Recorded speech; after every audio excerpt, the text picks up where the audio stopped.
Hello students, welcome to our 10 days rapid revision course. Today is our day 8. Before starting our day 8 topic, let us see कौन कौन से topic हमने अब तक cover कर लिए हैं और अगले 3 दिन हमने कौन कौन से टॉपिक कवर करने हैं। सबसे पहले दिन हमने कवर किया था चैप्टर 13 मीन और मोड। 13 चैप्टर हमने कवर कर लिया। उसके बाद फिर हमने डे 2 पे कवर किया था चैप्टर 13 का जो मीडियन टॉपिक था वो और प्रोबेबिलिटी। 13 और 14 टॉपिक आपके हो चुके हैं। डे 3 में हमने chapter 7 coordinate geometry and circles chapter number 10। फिर हमने डे 4 में रियल नंबर्स और जो चैप्टर 6 है ट्रायंगल्स उसमें सिर्फ बीपीटी स्टेटमेंट और कुछ जो सिमिलर कॉन्सेप्ट है सिमिलरिटी के वो हमने उस दिन कवर किए थे। फिर अगले दिन डे 5 में हमने बीपीटी थ्योरम दो तरीके से मैंने आपको बताई थी और उसके अलावा सरफेस एरिया वाला जो चैप्टर नंबर 12 है ये हमने कवर कर लिया था। Then day 6 polynomials and a linear equation, pair of linear equation in two variables, chapter 2 and chapter 3। chapter 3 के बाद डे 7 पे हमने किया chapter number 4 and 8 quadratic equations and introduction to trigonometry। फिर आज हम करेंगे बच्चों एपी। आज हम करेंगे एपी वाला चैप्टर। कल हमारा रहेगा 11th चैप्टर और फिर लास्ट डे हमारा रहेगा एप्लीकेशंस ऑफ ट्रिग्नोमेट्री। तो बच्चों हमने सारे के सारे चैप्टर्स कवर कर लिए इन 10 दिनों में। अगर आपने सही से पढ़ाई करी होगी यहाँ पे इन 10 दिनों में जो मैंने क्वेश्चन दिए थे वो बढ़िया प्रैक्टिस करोगे आप तो आपके 60+ मार्क्स आ सकते हैं। आप इजीली इतना स्कोर कर सकते हो। तो चलो आज का हमारा टॉपिक स्टार्ट करते हैं। हमारा आज का टॉपिक स्टार्ट करने से पहले जो कल क्वेश्चन मैंने आपको दिए थे प्रैक्टिस करने के लिए उन सभी का आप आंसर देख लो। सजेस्टिव क्वेश्चंस में ऊपर वाले क्वेश्चन जो आपको सोल्व करने हैं 11 से लेके 15 तक। बाकी नीचे वाले क्वेश्चन आपके प्रूव दैट वाले थे तो उसमें आपको कुछ आंसर बताने की जरूरत है नहीं। आपको LHS इक्वल्स टू RHS करना था। बाकी का यहाँ पे सेकंड क्वेश्चन में भी प्रूव करने वाला क्वेश्चन था। तो कल मैंने आपको करवाया था क्वेश्चन इस तरीके का। जब भी इस तरीके का क्वेश्चन आपका आता है तो आप उसको x और y जो इक्वेशन दी हुई होती है उसका स्क्वायर करके यहाँ पे अरेंज कर दो, यहाँ पे वैल्यू पुट कर दो, आपका प्रूव हो जाएगा अपने आप। इसके बाद में कुछ और क्वेश्चंस मैंने आपको दिए थे प्रैक्टिस करने के लिए। ये हैं क्वेश्चन नंबर 1 से लेके क्वेश्चन नंबर 18 तक। You can take a screenshot. फिर हम आगे बढ़ते हैं।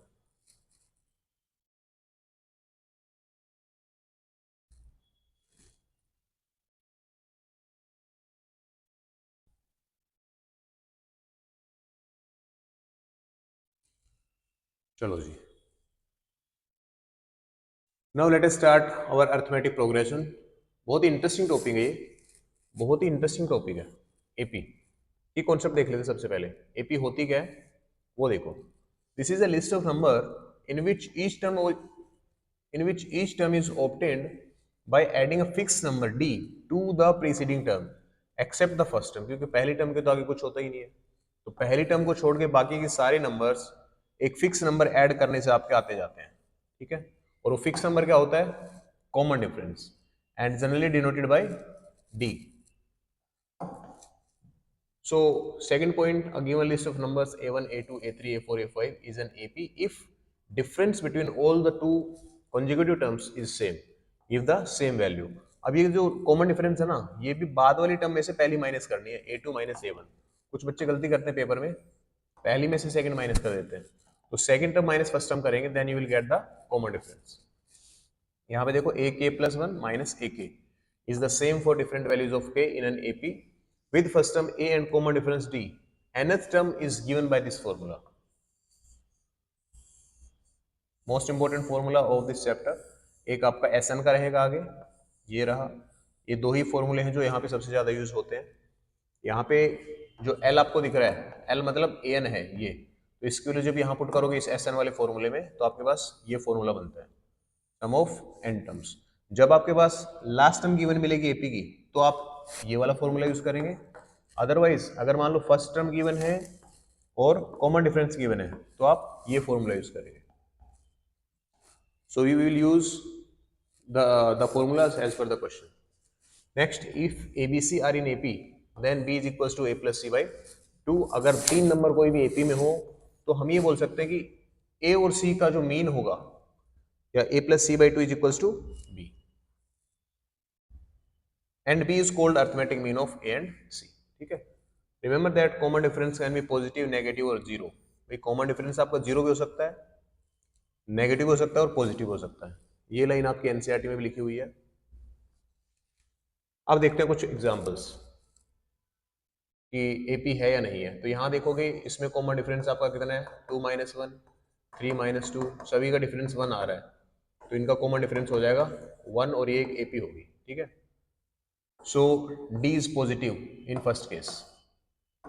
सेकंड केस में देखोगे आप तो डी की वैल्यू -30 आएगी, बिकॉज 40 - 70 - 30 इस तरीके से देखेंगे। और यहाँ पे आप देखो सभी में सेम टर्म आती जा रही है, सेम टर्म, तो आप देखोगे कि कॉमन डिफरेंस का यहाँ पे 0, but this is also an AP. Okay, we can clearly see that. तो यहाँ पे वही जो मैंने बताया वही लिखा हुआ है। अब कुछ एग्जांपल्स है डेली लाइफ के कि heights of some students of a school standing in a queue in the morning assembly are. यहाँ पे जो बच्चे खड़े हैं सभी के में 1-1 सेंटीमीटर की का डिफरेंस है हाइट में, तो देख सकते हो कि ये एक एपी बनेगी। इनकी हाइट से जो सीरीज बन रही है आपकी, this represents an AP. Minimum temperature recorded for a week in the month of January in a city arranged in the ascending order. तो यहाँ पे इंक्रीजिंग ऑर्डर है इन सभी का टेम्परेचर यहाँ पे क्या हो रहा है, इंक्रीज हो रहा है। और सभी का डिफरेंस भी आप देख पा रहे होगे कि 0.1 है। अब इसका इसका अगर आपको difference, common difference find out करने के लिए बोला जाए तो कैसे फाइंड आउट करेंगे, -3.0 माइनस 3.1, तो साइन के साथ यहाँ पे रखेंगे तो 3.1 आएगा, तो 0.1 आ जाएगा। मेरे कहने का मतलब है कि लास्ट टर्म मतलब सेकंड माइनस फर्स्ट करेंगे, फर्स्ट माइनस सेकंड मत कर देना आप। ठीक है, अब हमारे आ जाते हैं वर्कशीट। पहला question, check whether -150 is a term of AP. अब ये सारे क्वेश्चंस मैंने ऐसे उठाए हैं जो आपके पेपर में आए हुए क्वेश्चंस हैं। ठीक है, रिपीटेडली ऐसे क्वेश्चंस आते रहते हैं। तो पहला क्वेश्चन देखो, check whether 150 is a term of this AP. तो -50 इसके nth टर्म है। ठीक है, तो an क्या हो गया आपका, -150 चेक करना है। इसका कॉमन डिफरेंस निकालेंगे, तो कॉमन डिफरेंस आएगा 8 - 11, तो -3 आ जाएगा, तो ये आएगा -3। तो an का फॉर्मूला आपको पता है क्या होता है, a + n - 1 into D. Values यहाँ पुट करो सारी की सारी। an की वैल्यू -150 है, a की वैल्यू आपकी फर्स्ट टर्म कितनी है, फर्स्ट टर्म 11 है, प्लस n - 1 इंटू डी -3 है। 11 वो दूसरी साइड में लेके जाएंगे बच्चों, तो ये आएगा -161 is equals to n - 1 into -3। अब इसको सोल्व करेंगे तो -3 को दूसरी साइड में लेके जाएंगे, तो ये आपका आएगा n - 1 is equals to -161 by -3, minus minus cancel out, 3 5 are 15। ये देखो कंप्लीटली डिविजिबल नहीं है, कंप्लीटली डिविजिबल नहीं है मतलब n की वैल्यू फ्रैक्शन में आएगी, n की वैल्यू क्या आएगी, फ्रैक्शन में, +3/3, तो 164/3। बेटा n क्या है, n है number of terms, number of terms कभी फ्रैक्शन में नहीं हो सकता, तो ये इसलिए फ्रैक्शन में है क्योंकि -150 इस एपी की टर्म है ही नहीं। ठीक है, तो इसलिए हम लिख देंगे कि hence -150 is not a term of given AP because n can not be in fraction. Okay, because n can not be a fraction, n कभी भी फ्रैक्शन में नहीं आएगा आपका। ये हो गया आपका first question. Second, for the given AP -5 -1 3 7 find A and D. तो a क्या होगा बच्चों, पहली टर्म हमेशा क्या होता है, a1, जिसको हम जनरली a से डिनोट करते हैं। देन कॉमन डिफरेंस -1 मतलब ये a2 होगा, फिर अगर ये a1 है तो common difference is given by a2 - a1। a2 आपका -1 है और a1 आपका -5 है, -1 + 5 is equals to 4। Common difference आपका 4 आएगा। This is your question number second. Third question, find the 31st term of an AP whose 11th term is 38, 16th term is 73, find 71st term, sorry 31st term when a11। अब ये इसको solve करते हैं। देखो ऐसा question आ जाता है कई बार पेपर में, ऐसा क्वेश्चन जनरली पूछ लिया जाता है।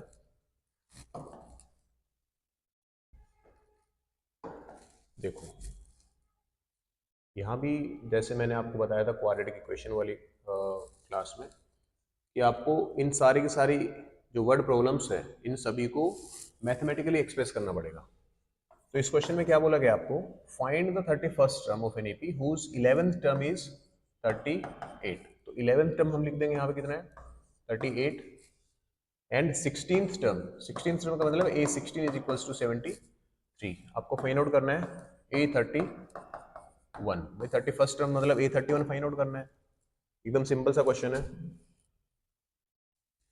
यहाँ पे A11 को क्या लिख सकते हो आप A11 को आप लिख सकते हो A plus 10D is equals to 38। A16 को क्या लिख सकते हो A16 को लिख सकते हो आप A plus 15D is equal to 73। ये इक्वेशन नंबर आपके 1 है, ये इक्वेशन नंबर 2 है। अब इसमें आपको दो वेरिएबल दिख रहे होंगे तो आपने ऑलरेडी पढ़ लिया है पेयर ऑफ लीनियर इक्वेशन कैसे सोल्व करेंगे, एलिमिनेशन मेथड से सोल्व कर लेंगे। ये मान लो इक्वेशन नंबर 1 है, ये इक्वेशन 2 है, तो यहाँ क्या कर देंगे हम equation number 2 minus equation number 1। तो A plus 15D is equal to 73, ये आएगा A plus 10D equals to 38। Sign change होगा बेटा यहाँ पे, तो A से cancel out, 15D minus 10D gives 5D और यहाँ से आपका आएगा 40 तो 33 35। ठीक है, क्योंकि 40 और 33 होगा आपका 73, तो ये आपका और 2 ये 35 आ जाएगा प्लस का। तो D की वैल्यू आएगी बेटा आपकी 7, D की value 7। Putting this value in this equation, so A plus 10D means 70 is equals to 38। तो A is equals to 38 minus 70। तो A की वैल्यू यहाँ से आ जाएगा आपकी माइनस 32। ठीक है, क्या आ जाएगा आपका माइनस 32 आपकी A की वैल्यू आ जाएगी और D की वैल्यू आपकी 7। अब आपको फाइंड आउट करना था A31। तो A31 का मतलब है A plus 30D।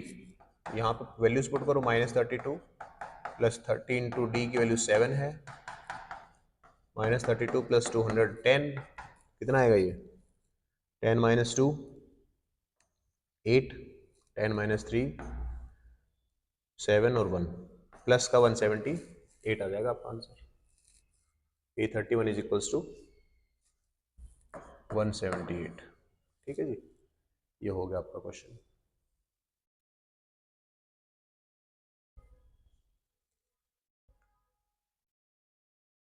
Moving to our next question. Show that sequence defined by an is equals to 4n plus 5 is an AP. Also find its common difference. तो यहाँ पे एकदम सिंपल है, यहाँ पे जो आपको n दिख रहा है ना, an दिख रहा है, ये an कर लेना आप an। तो यहाँ पे n की जगह आप 1 रखते जाएंगे पहले, सॉरी n की जगह,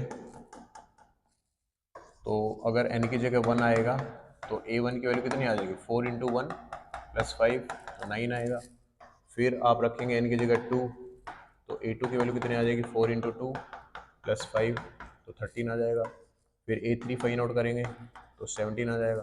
तो देखोगे आप डिफरेंस बराबर आ रहा है, डिफरेंस अगर बराबर आ रहा है इसका मतलब ये आपका AP है। ठीक है, तो a1 कितना आ रहा है आपका 9, ये 13, ये 17, तो यहाँ पे भी आपका 4 आएगा, यहाँ पे भी 4, इसका मतलब जो रिक्वायर्ड AP बनेगी वो ये बनेगी, सभी में 4 4 का डिफरेंस।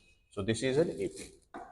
अच्छा, प्रूव करना था अपने, तो प्रूव तो हो गया आपका। ठीक है, बोल देंगे कि common difference between two successive terms is equal, therefore this is an AP। Next,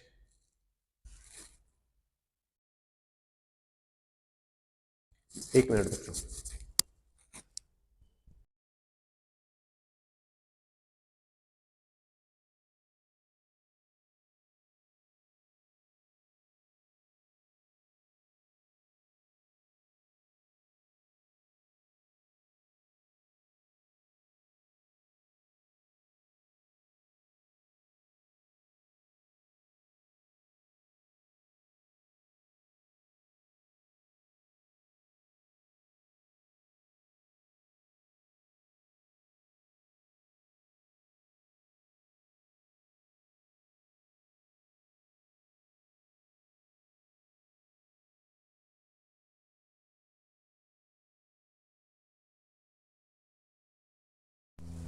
okay students, see fifth question देखो। फिफ्थ क्वेश्चन में लिखा हुआ है आपका how many terms of the AP -15 -13 -11 are needed to make sum -55। तो यहाँ पे AP आपके क्या गिवन है, -15 -11 सॉरी -13 -11 एंड सो ऑन। तो A की वैल्यू कितनी होगी बच्चों, A होगा -15, D कितना होगा -13 -15, तो +2 हो जाएगा D हो जाएगा +2। एक मिनट बच्चों, आई हैव टू टेक।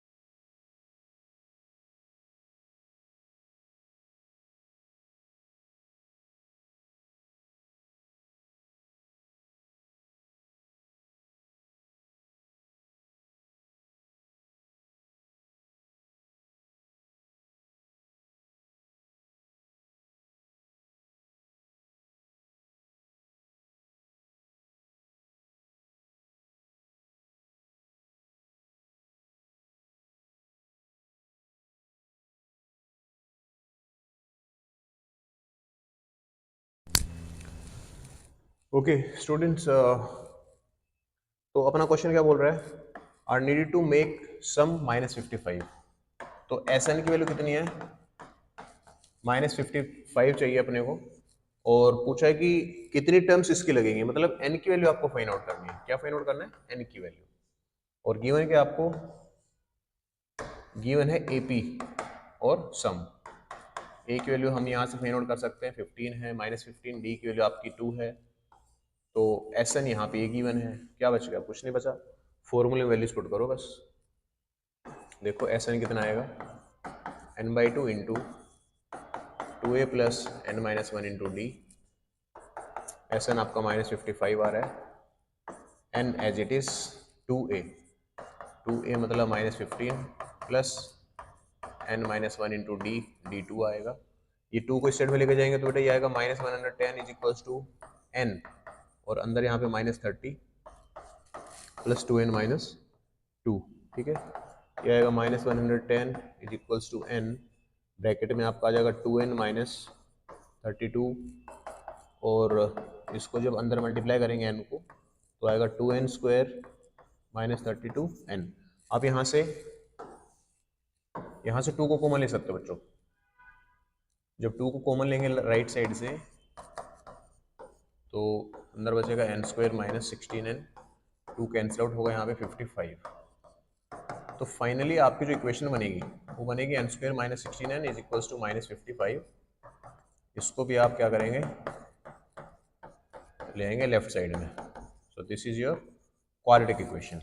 इसको मिडिल टर्म फैक्टराइजेशन से सोल्व कर लेंगे। देखो 16 आपको चाहिए सम और 55 चाहिए आपको मल्टीप्लिकेशन, तो 11 और 5 हो जाएंगे आपके फैक्टर्स। 11 और 5 दोनों का मल्टीप्लिकेशन प्लस का, इसका मतलब दोनों ही माइनस के होंगे, तो दोनों ही माइनस के होंगे, तो n² -11n -5n plus 55 equal to 0। Taking n common from first two terms and -5 common from last two terms. Now taking n minus 11 common from these two terms. So from first term we have n and from second term we have -5.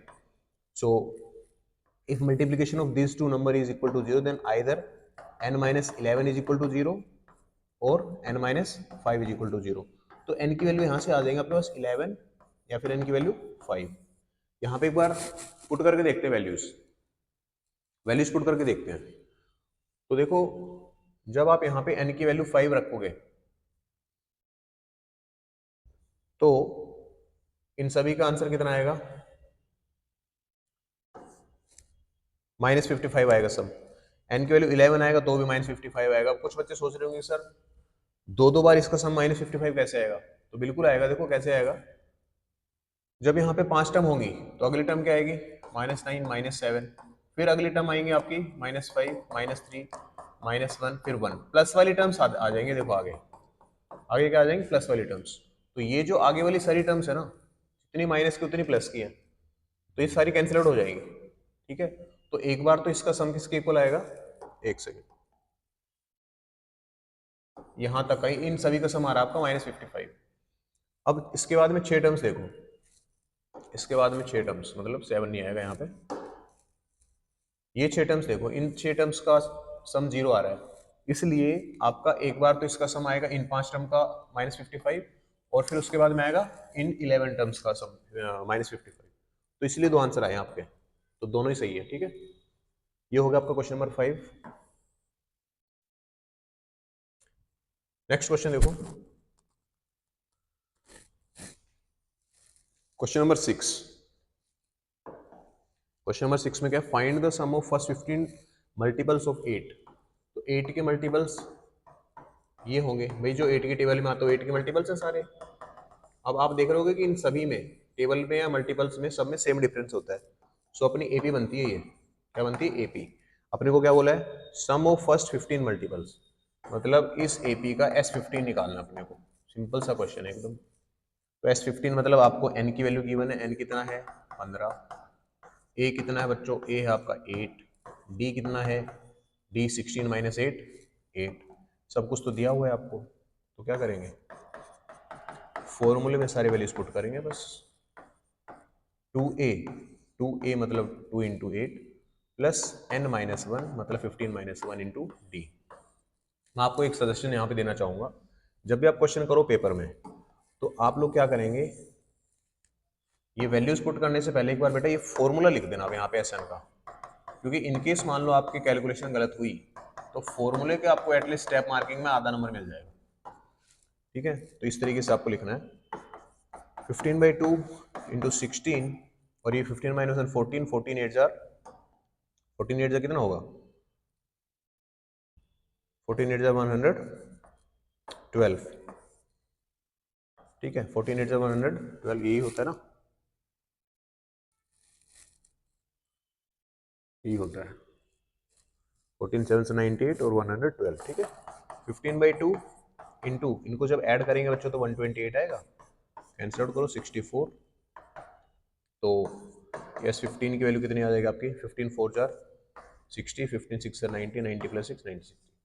तो sum of first 15 terms of this AP will be equals to 960, ठीक है जी। ये हो गया आपका question number 6। अब देखो आज की वीडियो का हमारा लास्ट क्वेश्चन, आज की वीडियो का हमारा लास्ट क्वेश्चन देखो, which term of the AP is 0। ये भी इंपॉर्टेंट क्वेश्चन है बच्चों, यहाँ पे ये भी आपका इंपॉर्टेंट क्वेश्चन है, पूछ लिया जाता है पेपर में बहुत बार। ये एपी कितना है, 84 80 76 and so on. Which term बोला मतलब ए एन की वैल्यू 0 है, आपको बोला विच टर्म, तो मतलब एन की वैल्यू आपको फाइंड आउट करनी है। ए की वैल्यू आपको गिवन है बच्चों कितनी, 84 है, डी की वैल्यू कितनी है 80 माइनस 84, इसका मतलब डी की वैल्यू आ चुकी है -4। बस क्या करेंगे अब, फॉर्मूला लिखो सबसे पहले, A N is equals to A plus N minus 1 into D.